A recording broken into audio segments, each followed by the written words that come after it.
I'm Bruce Fireman from Kaiser Permanente, talking about work done with the Sentinel Initiative on how hazard ratios are affected by the depletion of susceptibles. Susceptibles are people with relatively high risk.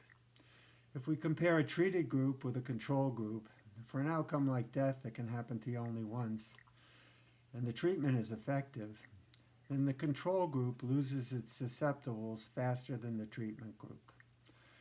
Over time, this brings on selection bias, even in a randomized trial. Unless we adjust for all aspects of susceptibility, the hazard ratio tends to attenuate toward the null, and this can be misleading.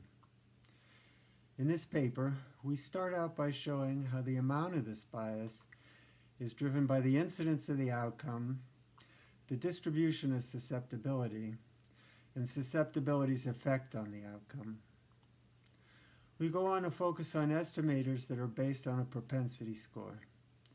We show that this kind of bias can be reduced by updating the propensity score as imbalances in susceptibility arise over time.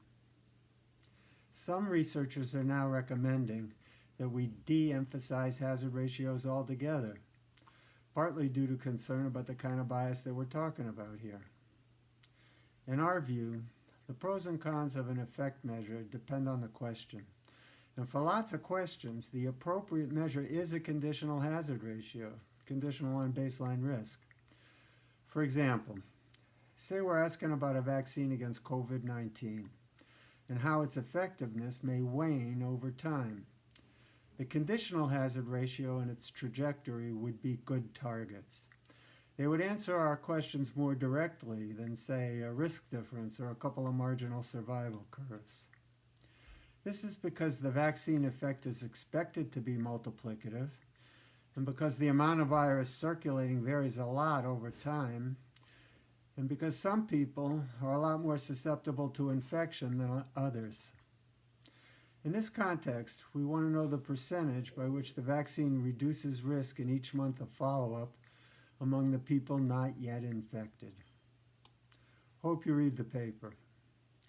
It provides insight into the bias that arises from the differential depletion of susceptibles. It shows how to update the propensity score to reduce this bias, and it'll help you think about whether a conditional hazard ratio is the right measure for a particular research question.